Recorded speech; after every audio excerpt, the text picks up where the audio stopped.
Hello and welcome to the Business of the Business podcast. I'm your co-host, JP John Poz from the Two-Man Power Trip. Joining me is my co-host, the financial wrestling genius himself, Mr. Lavie Margolin. Lavie, how you doing today, sir? Hey, John, I'm doing well. A little cold here in the Northeast, and not as young as I used to be for a show that ends almost at 1 a.m. Although the next day was MLK Day, so I was off at work. Of course, referring to GCW, the People versus GCW at the Hammerstein Ballroom. Before I talk about it, John, I'm curious, were you following X? On Sunday night with all the news of GCW and TNA, and like, what was your impression of how things were going? So I was watching some football, but I was following along on my phone because there was so much wrestling going on. I felt like I was compelled to kind of keep up with it and see what was going on. Was keeping up. TNA seemed pretty interesting, some interesting stuff, and then GCW, PCO. We even on the kickoff show had me intrigued. What the hell's going on there? I guess he's gone from TNA. Didn't like the offer that they gave him. They wanted him to take a pay cut. So not only did they forget to take the title, he did not take their offer, and he destroyed the title belt. I mean, crazy stuff there from PCO starting it off. But I was just thinking, as the night went on and on and on, I had to go to bed. The show never ended. The show kept going. So it just seemed like a definite long show. So it didn't end till like 1 o'clock in the morning. Is that right? Yeah, it was 12:45, and like, if I'd wanted to, I could have hung out there like a lot longer. Like, I think Effie was probably celebrating in the ring for a while, and then went downstairs, not use the bathroom before I go, and that's the area where you can go get autographs, and like Cebu and some other people were doing autograph signing, and it was swamped. Brett had tweeted out that he left out the door at 2 a.m. Some people were saying that they violated union contracts and so on. We'll get into that in a moment. So certainly a lot going on. So taking a step back, first of all, the Hammerstein is something that's special to me. Somewhere that I interned, Whoa. because it has hosted wrestling. So that a Right. wrestling fan in college. So that was like something cool to me to do. Although they didn't have much, like they weren't sure what to do with me, but it was fun. That's where I saw Green Day live for the first time and a lot of cool stuff. But just going back, like I was at those last two ECW pay-per-views at the Hammerstein. I don't remember the story for the second one because I saved that ticket and it says it was comped. So I kind of vaguely feel like I got it from Sapolsky, but I'm not sure the story with that. I was at the GCW the first time, certainly. And as we've talked about the AEW show, now that might be a good comparison point because the AEW show had a lot of good matches, as expected. Um, but for me, it felt more vanilla. Like it was sort of like there. And as I mentioned on the show, I'm kind of full. Okay, I saw AEW. All right, maybe if they do like a pay per view or something in New York and it's reasonably priced, I would go because they could have really good matches. Now, the GCW show was kind of an unexpected mess in some ways, but it had heart. It was rarely boring, although in the middle there, I kind of checked out for a while, but you couldn't say it was boring. So, in contrast, like the AEW show, you get there and the doors are open quite a while before the actual start time. With GCW, most people didn't get in till right before 7, the kickoff show, and of course, I forgot what they term it, but like the big battle royal that PCO won. But as soon as I found my seat in the third row, there was like a certain buzz, an atmosphere, like people wanted to love the show, and pretty much for through the kickoff into the first half an hour of the actual show. So for an hour and a half, they did love the show, and then things kind of went a little bit south from there. So first, as you mentioned, PCO. So um, he won this battle royal, which I was excited about. He's somebody that intrigues me a lot, especially as a draw in Montreal, and that seemed to be sort of like his chip on his shoulder that he wasn't getting respect from TNA. So he took, I'm not sure if you would call it like a jackhammer or sledgehammer or whatever it may be, And he positioned his title on a metal folding chair. And then he was banging on it a few times. I'm not sure if it actually broke. I'd imagine it did some damage there. And the ring announcer seemed to be trying to get like the mic away from him, but kind of like it felt more like a little bit for show. And I know Brett has come out to say like he didn't know anything about it, or he thought it was advancing a storyline, although it didn't play out in the way that he was expecting. People can look up exactly. I don't want to misquote him or misrepresent that, but people can look up those quotes. But one of the things that I thought about is that although it's just on YouTube, when you put a title belt of another promotion on the air without their permission, especially if you're destroying it or sort of like Medusa throwing WWF title in the garbage, that could be a big problem. I don't think in this case there'll be anything really to come of it because it doesn't seem like it was malicious or intended, but it's just you're sort of putting yourself in a big problem. Now, John, and again, I don't want people to feel like I'm comparing the two events, but what was it? WrestleMania 10, where Bret Hart was going to wrestle Owen Hart regardless, and then was going to wrestle Yokozuna, right, in the main event. Was that how things played out? Yes. So imagine, and I know it's a little bit of a stretch, but imagine that instead of having this amazing storyline of Owen and Bret, that Owen, injured his leg 30 seconds into the match. Like WrestleMania 10 would still be remembered for some pretty amazing things, but it wouldn't be the same thing, right? So here, and I'm following, on X really, and the occasional show that I get to go to in Brooklyn. But this Effie and Alley Catch thing was a very intriguing storyline. It was their storyline. And there was some sort of payoff that whether they had, I have no idea what was going to happen, but whether they had such a great match that they built respect for each other, and then Alley Catch was going to come out and cheer Effie on for the title, or or their rivalry would continue or whatever. But that was the most intriguing match to me on the show, and I think to a lot of people that are following the promotion. And of course, it was very unfortunate that she got hurt. Now, not only did she get hurt, but apparently the commission, you have to have in New York an ambulance on site. So Alley Catch went in the ambulance, and then the commission held up the show until a second ambulance could be found, or would arrive from the company. So it was really like it sucked the air out of the show. Like it was a long time, and Kerry Morton did a great job delaying. There was like a 6-man and so on, but like it really took a lot of the air out, which didn't return till much later. I thought that the fans were really going to lose it when they did the Bloodsport match. You know, Josh Barnett and I forgot his name, the former WWE Baron star, Corbin. Baron Corbin, who got over really well. People were chanting, please come back to him. But to me, like in the show this long, and they did it very quickly. And it was interesting because I was in the aisle where the crew was going back and forth. They kept bringing tables to get broken, doors to get broken, and then they'd bring the pieces back. And there was a young woman who was sort of like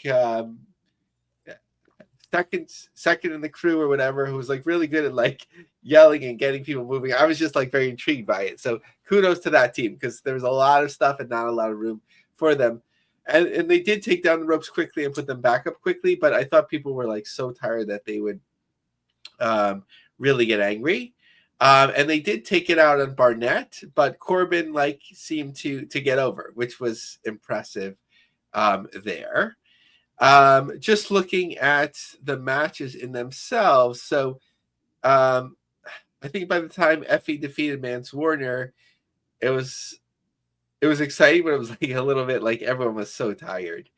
There was a Matt Cardona thing where like he challenged anyone from the back. So first, No Name guy came out, then Mike Roman came out to lose, and then Jimmy Lloyd, who's really like one of those heart and soul of GCW people and was like Matt Cardona's protege, defeated him. So that was interesting. Joey Janela defeated Masato Tanaka. So that was really cool to see Tanaka. No one wants to see the chair shots to the head and so on. I think they're, in terms of creatively, that's definitely a criticism that I have of the show. Megan Bain, she is a real like superstar in waiting. Obviously, I think AEW has her on the radar. She's done a few matches there, but like she's very credible, even in an intergender match, which is something GCW like pulls off really well. I'm not sure, John. Are you familiar with this guy, Atticus Cougar? No, not very familiar. Megan Bain, I'm very familiar with, but not Yeah, Atticus. yeah. So he's like from Ohio. Apparently, his people were like yelling "F Ohio," but he was really good at being like super creepy. He had this like mask face, and he was like dressed like Megan Bain, like with the headgear, and it was so spot on and creepy. The people said Little Guido super crazy and Tajiri looked old. They were, but it was a fun thing, and super crazy did a dive from like not sure as far as like the first balcony, but he was high up there, and that was pretty interesting. Aries, I'm totally botching the name. Like seemed like a really cool luchador. So that was interesting. Charles Mason, Richard Holiday. I didn't get like why they were in a steel cage. I'm sure the story's been told. I just didn't catch that. Sydney Akeem defeated El Hijo del Vikingo. I was kind of checked out, like that was in the middle there. Violence has forever lost the titles. I just nothing against Alex Price and Cole Raddick. I didn't like the name Garbage Daddies. That was like some people might be laughing, but I just found that like what? Like it just didn't seem interesting to me. And the match that like got delayed for a long time, so it took a lot out of it. Amazing Red, Grim Reaper, and Homicide defeated Griffin McCoy, Kerry Morton, and Tony Depp. And of course, Kerry Morton was like a real star of that match. And then sort of like endemic of the show, starting out was like this extreme title, ultra violent title unification, which was almost 16 minutes long. What the most interesting part about it was Maki Ito, who comes out like an Asian pop star, and there was like a whole row of little girls. They're all wearing "Guilty as Charged" T-shirts that went crazy for Maki Ito. I was just like very intrigued. I was like, who brought them? Like they didn't look like they were like 10 sisters or something. So like it's like who brought them? What's going on here and so on. But that was kind of refreshing to watch. So it was a long show. It was intriguing. I don't think it's going like with the ticket sales picking up and the attention that they got. I think it's more of a plus for them. Interesting point was that Sabu came out and he hasn't wrestled in years. He's going to wrestle Joey Janela at Spring Break. Then some people were sort of making up rumors or assumptions or whatever. So Brett Lauderdale had to say that the show didn't have to end at midnight. That's being enforced. So maybe that's on the books. That they've never been fined in such a circumstance. And Hammerstein Manhattan Center is a non-union shop, so they wouldn't have to pay overtime. And the building was contracted till 2 a.m. So they almost used all of that in the ring, but they did use that for the meet and greet. WWE ID, so like WWE different platforms was tweeting out in support of these shows. Jack Cartwheel, Zeta Steel, and Marcus Mathers at GCW Wrestling in the historic Hammerstein Ballroom. Congrats to GCW on the sellout. So not quite a sellout there. I believe the final number was about 1760, around that. You could see, and I was photographing it for WrestleTix, that there were some empty seats, or a fair amount of empty seats in the second balcony. But they were able to open up that balcony after selling out everything else. So Brett Lauderdale was on a GCW centric podcast, Game Changer Weekly, and this was transcribed by PW Ponderings. We are the official business podcast. There are some things that I thought were great. There were some things that I thought could have been better. There are a few things that were kind of botched. Some things that nobody might have even known about, and some things that you might have figured out watching. Just little things. I'm a perfectionist, so when things don't go perfect, I get a little discouraged or upset. Overall, I was pretty pleased with the show, but it wasn't perfect. Now, just to be clear, none of our shows are perfect. So me saying that it's not isn't dramatically letting things down in any way. It's hard for me to go back and watch any shows because I want them all to be perfect and so on. And as well on how he would rate the show. Um, I guess I would say, I don't know, 7.5, just to be clear. There's no show that's a 10 and so on. But as well as returning to the Hammerstein Portal. Are there plans to go back? I don't have a contract right now. There's no plan. I think it's just going to be a matter of if there's the right time, right moment that pops up again. I still really love that place. It's a special place for me. It's a special place in wrestling. In my mind, I'd like to go back there. So there was a lot of chatter that people were like, stop going to the Hammerstein. What do you think, John? Should they give it up or keep going? I know it's an expensive building to run, but 1,700 people. I mean, that's a lot. I mean, that is tremendous to be able to do that.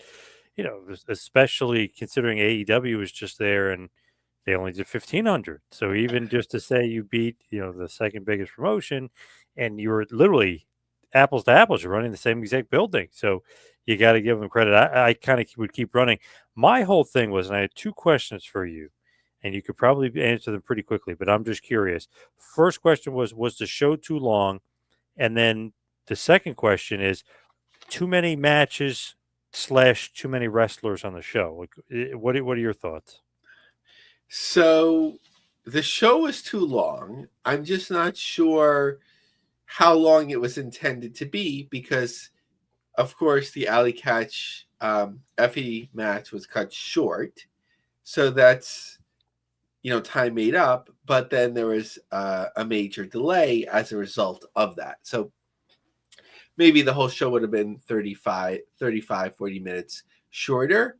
But were there too many people? Well, first I think like you have to take out of the equation the pre-show or whatever it's called, Battle Royal. That was just throwing everyone out there. I didn't think it was like overstuffed. Sometimes like a WWE pay-per-view or something where they're like trying to get everyone on the card. It's too much. Yep.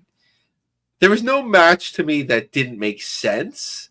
Like for the Extreme title, Ultraviolet title, like I don't know if it would make more sense like if there was just 4 people in the match or whatever, but that seemed to work. It didn't seem like that was the problem. It was just like sort of too much and sort of like bad timing, bad circumstances. There were some things that like I wouldn't have put on. Like if you're doing a show this long, like why do a cage match in the middle? Because you're not going to have an intermission or not a planned intermission. And I didn't know what the issue was between them. I mean, for people that are following closely, it might be the perfect payoff.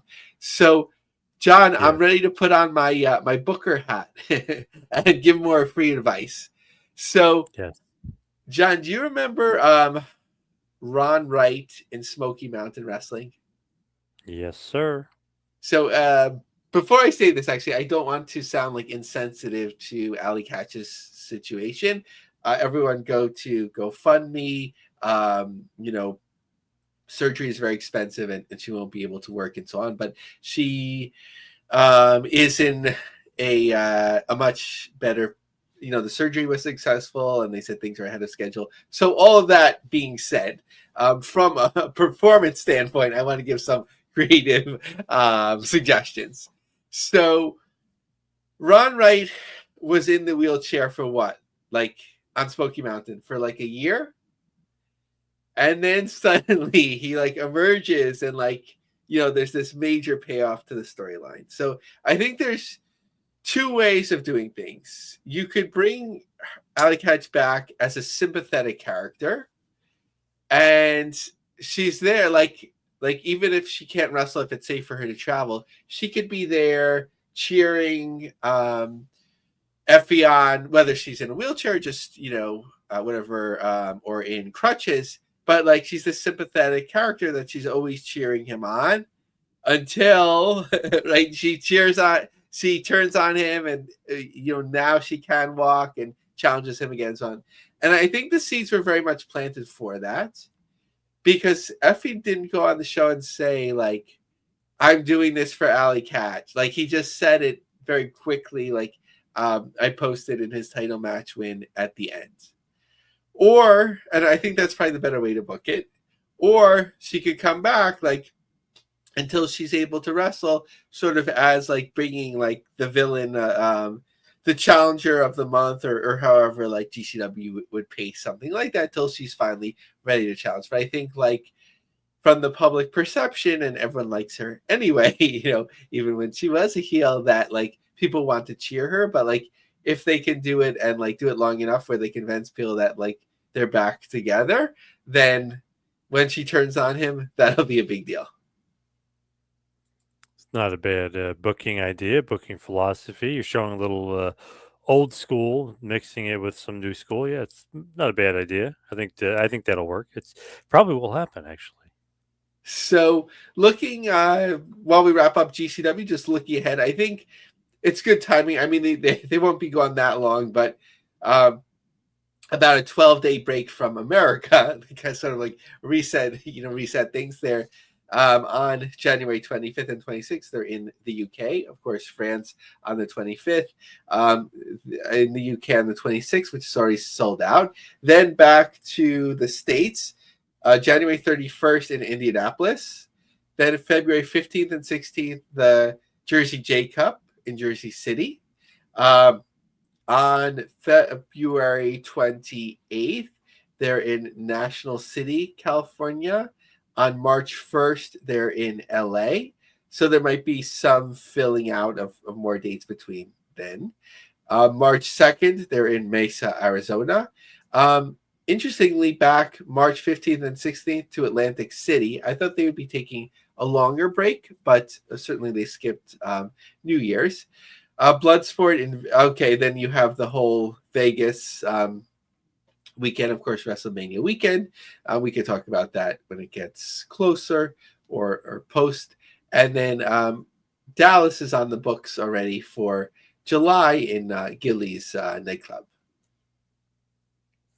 As far as TNA wrestling is concerned, I know we were talking a lot about GCW, but TNA also had a huge show on Sunday night. Genesis from Dallas, Texas, over 4,000 tickets. What's the real number here? I know maybe Tommy Dreamer went way high, and some people went a little low, but it's definitely over 4,000, correct? Yes. So WrestleTix couldn't do it in its usual way, meaning that it wasn't an open map outside of the floor. So there are 400 tickets on the floor, which were sold out, or there was a few very expensive tickets that had still been available. So I don't know if they moved people or those sold or whatever. And then the higher sections that were open seemed like they were all sold out as well. So it was probably a matter of just figuring out like how many of these sections are open and how many not, and so on. So it's basically around the same number. Dreamer said over or 4,500. WrestleTix had about 4,032. So pretty much aligned, and really, really impressive number there. So whether that's Joe Henry, whether that's this market peaking, TNA peaking, WWE support, I think it's probably everything.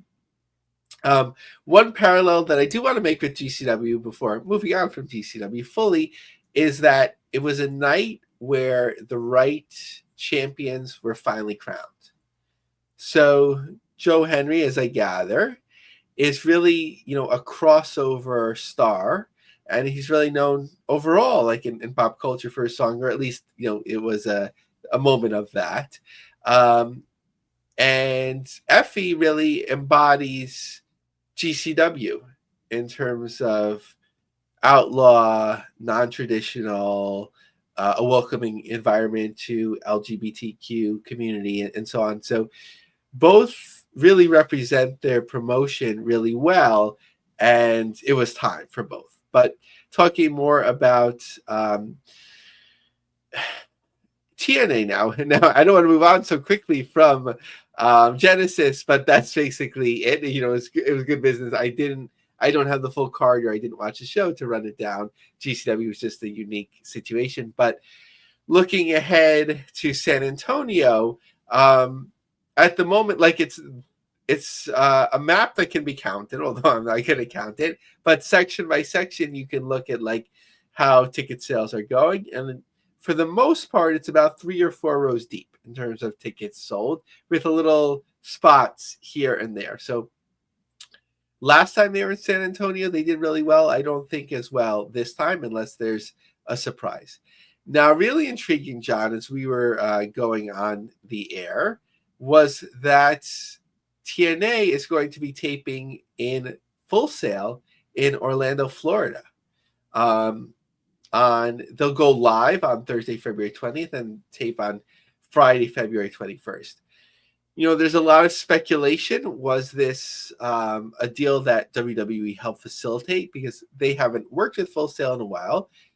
John Sabor, I hope I'm saying the right name, but who had worked for, I think, the Orlando government and then WWE, sort of helped make like WrestleMania at the time like a bidding event, which was transformative, who now works for Full Sail, sort of helped broker this deal as well.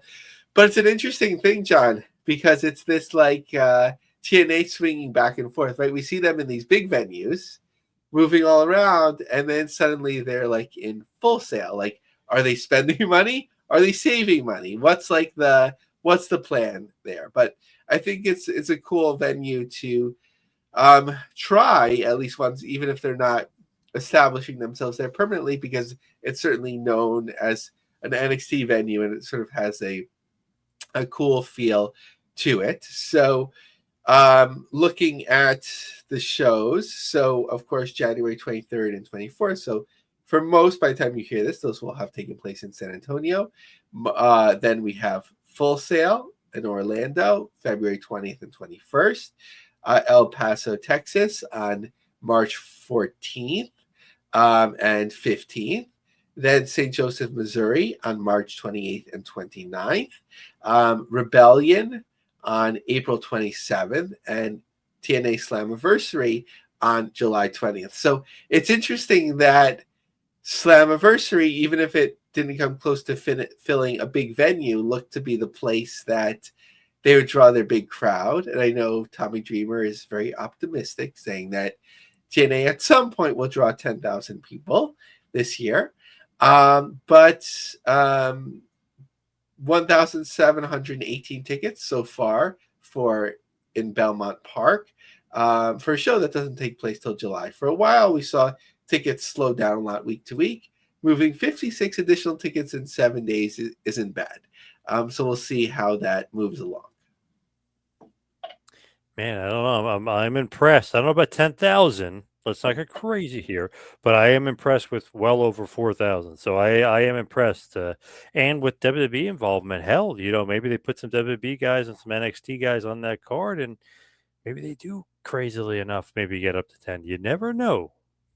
Yeah, as a semi, I mean, they are national promotion, but kind of thinking about like semi-national and above type promotions, like outside of WWE, who else is showing the momentum that TNA is? So they're really someone to watch in 2025. What about New Japan Pro Wrestling? Are they going to be somebody to watch in 2025? Oh, they'll need to be watched. I'm not sure, John. Did you get what the controversy was with Kadani and talking about Stardom wrestlers? Like, I was seeing it on X, and like he was apologizing, but I didn't get like what the crux of the issue was. I didn't see that. No, I have no idea. Okay, we'll have to figure it out, or talk to our friend Fight Opinion, or some of other Puroriso experts to get the nuance of what was going on. But He seemed apologetic about something, so we'll get to the bottom of it. But talking about business, Windy City Riot on April 11th, so that's Tanahashi's retirement. Pretty good opening start. I know last week we had talked about that. I think it was about 1,000, but that's when it was just in pre-sale. So when it first came out, really, the first count from WrestleTix, 1753, it's really showing some life. I know it's a big venue. It's set up at the moment for 3,899, but I think it could see 10,000. So that'll be something interesting. The Ontario, California show on May 9th. I don't think the tickets are on sale yet, Toyota Arena. But that's, the next big try from New Japan as we go further into 2025. MLW, it's weird. They were running Philly so much. Now they haven't ran Philly in like a year. What's going on? Like, where are they running? What are they doing? Come back to Philly. I want to go to a show. Yeah, I think there was once the case was settled that they wanted to Philly was like a good place to sort of have stability, but then Home they really base, wanted yeah. to get out there some more.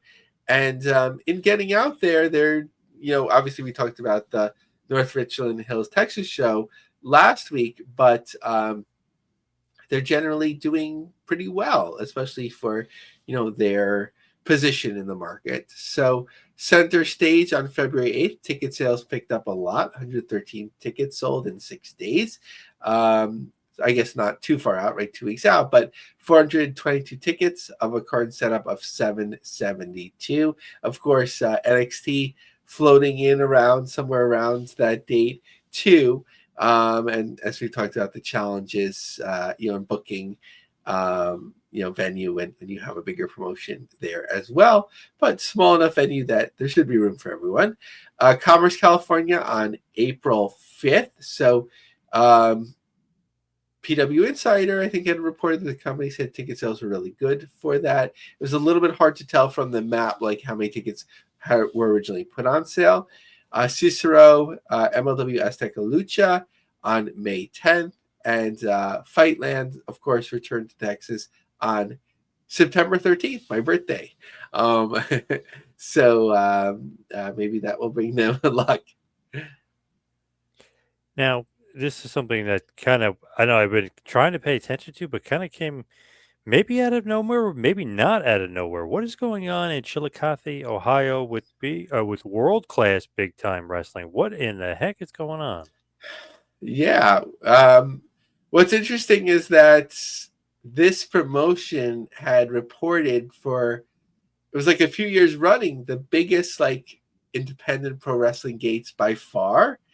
As they would do a convention one day and then have sort of a super indie show the next day or later in the evening, and it just seemed like a success, right?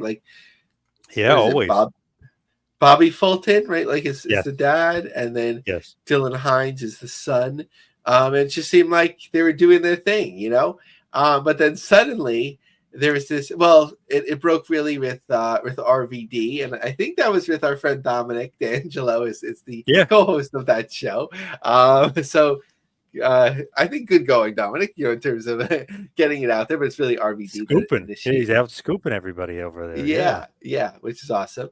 But then the Guardian, not like the UK Guardian, I believe, but the Guardian, a local outlet, had a really detailed article. So I know I have a lot in the notes here, but I actually cut down a lot. So let's see how we do. And again, this is from the article because I know Dylan Hines is allegedly threatening to sue people that besmirch him and so on. So we're not making any assumptions here. We are just reading or commenting on an article. So the biggest spectacle lately hasn't been in the ring. It's been playing out across social media and public forums, with local promoter Dylan Hines at the center of a growing storm of allegations. From accusations of financial misconduct to claims of forgery, Hines and the promotion are facing scrutiny from wrestlers, colleagues, and even fans. Two of the main issues. One, forgery. Hines is accused of selling forged autographs during meet and greet sessions. While no definitive evidence has been made public, the accusation alone has tarnished Hines' credibility with some fans and performers. Non-payment of talent. Wrestling legend RVD and Sabu have publicly asserted that Hines failed to honor financial commitments for their appearances. Hines, however, calls these accusations part of a smear campaign and has posted screenshots of alleged payments in his defense. Speaking to critics who suggest he doesn't pay talent, Hines has repeatedly stated that many of these claims arise from personal grudges rather than facts. RVD accused Hines and his father, Fulton, of unprofessional behavior and pointed to several incidents they says demonstrate a troubling lack of financial integrity. How do you call yourself professional when you rip me off at WrestleMania in Philly, made me fight and do my own investigation to prove you owed my money, and then promised to pay me over the next several weeks, but instead shorted me again and again? RVD noted Hines and Fulton did not use contracts or require deposits, practices he believes are crucial. When I asked Bobby, his dad, Bobby Fulton, for a deposit, he said the same thing he says about contracts. He says, "No, I don't do them, but you never have to worry about me." He then detailed having to investigate missing funds.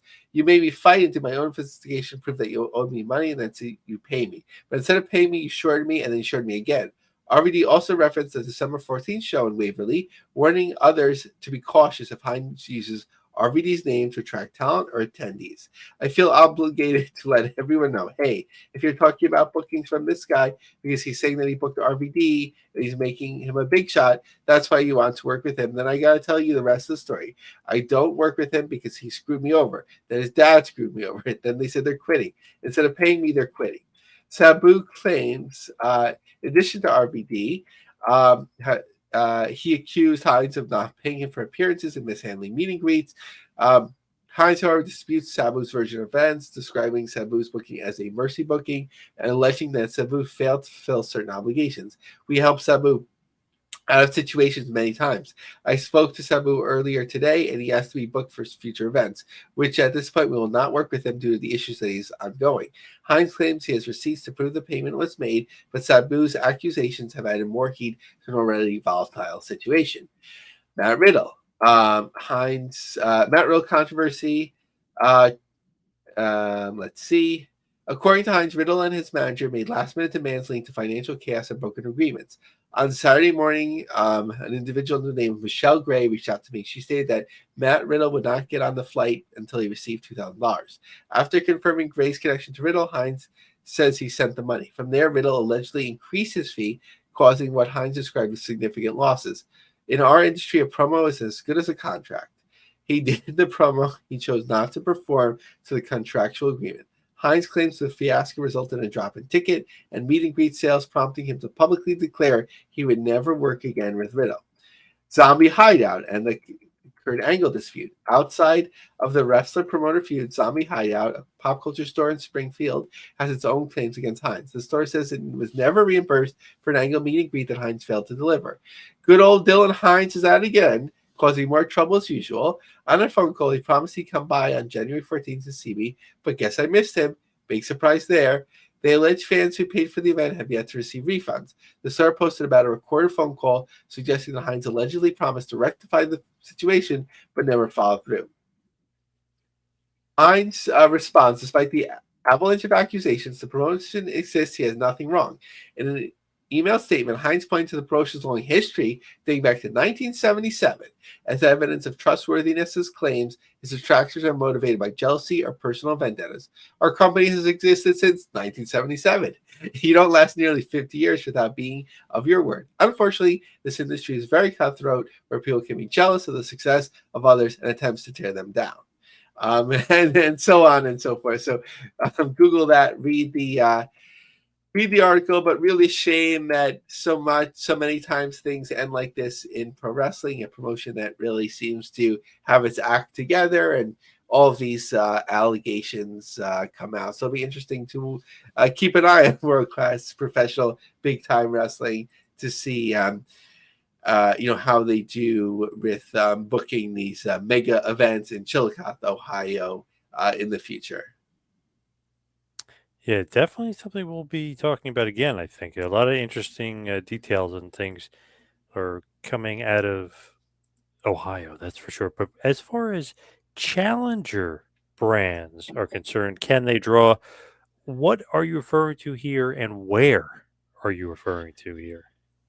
So I think a theme that's been coming through from the facts from from events, really until recently, was that it seemed like the days of drawing, nearly 2000 or over 2000 were kind of over, or were a real struggle for promotions outside of WWE and even AEW week to week, or at least in terms of their secondary shows, were starting to struggle with that a bit themselves. But suddenly we start seeing these events that are drawing well. And are they one-off events, or is this more showing that the market has more resilience than it seemed? And right timing, right event, right draw, and so on. Can these promotions continue to draw? So Poughkeepsie, new promotion draws well at the Mid-Hudson Civic Center. So let's see how they do the next time they're there. GCW, for all the struggles in getting there, they got there in terms of selling most of the tickets, certainly the most expensive tickets, to the Hammerstein. I don't think they're going to book the venue anytime soon, but can they book another venue that draws well? I'm not sure of the setup in Vegas at the moment, but they're in a pretty big theater. So will one or two of those shows draw really well? MLW, it seems like generally they're, not in the conversation much, but suddenly they draw really well in Dallas. New Japan, I question sort of the opportunity cost of running California in December and January, but with this one-time special event with Tanahashi's retirement, how well can they draw? Things are certainly diminished, but that'll be something interesting to watch, and how much it makes sense to keep running the U.S. market. But they're, in terms of their big events, in terms of number of people, they're pretty solid. Maybe outside of only TNA now, in terms of being able to draw multiple thousands of people, or at least nearly 2,000 or more, to a number of events a year in the US market. And TNA, again, I think is the most interesting story, as they're really, for their big events, surging right now. Sometimes people only look at the big events, and you have to look at the bigger picture. And sometimes it is a struggle. Not sometimes, it is a struggle. Let's say like in San Antonio, but they seem to do well in the end recently. But certainly, we don't want to discount, even going back to Vegas a while ago, Scott D'Amore's last show, and then Montreal, of course, PCO wants a bit more credit for that, which he deserves. But look, now we have Dallas, and Long Island's doing better than expected. So the challenger brands are pretty resilient, and there's something to watch here. Just going back, because we love GCW here. Just going back to GCW one final time. Will you be going back? Will you be going back to the Hammerstein if they do it? Like, what are your kind of, just your feelings overall? Are you jonesing for more? I would say I feel full at the moment. It's like even steak could be my favorite meal, but if I had it for dinner, I might not want it for lunch the next day. But in terms of going to pro wrestling shows, GCW always gives a solid experience, even on this side of the Hudson, John. There's no blood here, and I think it would be a lot for me at my age, like if it was like a gory show. So and some people say that took away from things at the Hammerstein. And I think in a way it did, because um, when there's certain move sets and things, you have the expectation of seeing blood, and it just almost doesn't make sense in that universe when you don't see it. But I'd rather not see it. But I think chair shots are more dangerous than that, certainly. But not to go on a tangent, but I think GCW didn't have to prove themselves at this show, in the fact that they've already proven themselves. They're an intriguing promotion. There's always something going on. And for me, when it's the right timing, especially when they run Brooklyn, I like to go to the shows. It's a very uh, fun venue there, like a small theater type of venue, or at least a balcony at the show. So following on X, of course, all the time. Not watching anything on Triller, just because that's not the way I consume content at the moment, but I'm all in for that live show experience. To me, 1,700 people. They outdrew AEW by a couple hundred. That's pretty impressive.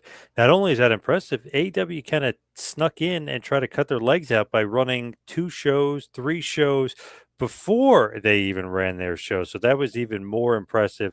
I know technically not a sellout, but still, I mean, that basically is all the tickets they were putting on sale there, pretty much the 1,700 that I was following along on WrestleTix that were available. Maybe missing here and there, but I just thought that was very impressive.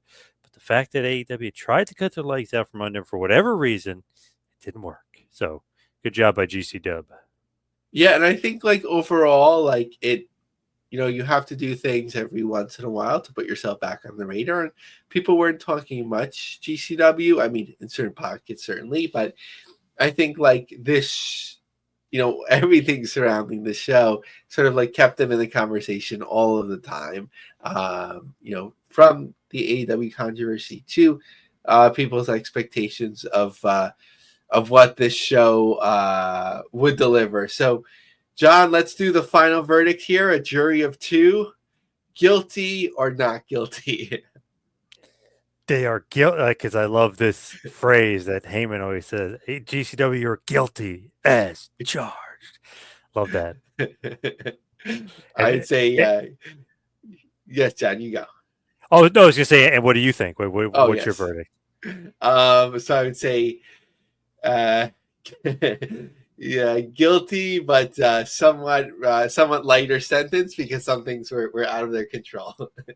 Right. But I mean, in a good way, though. They're guilty as charged, a good way. Because I think Yeah, that positive for the show. I know people it ran too long and this and that, but I give it a positive. I mean, that many people for a quote unquote indie show, and then I know they did pretty good on Fight TV, so can't knock them.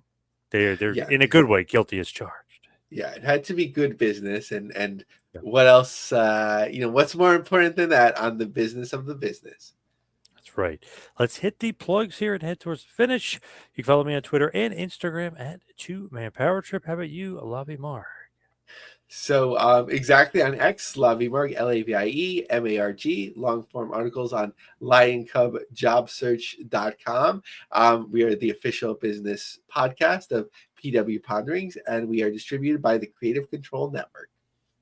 All right. Thank you, Alavi. Thank you, everybody out there for listening. See you right back here next week for a little business of the business. We'll see you next week, folks.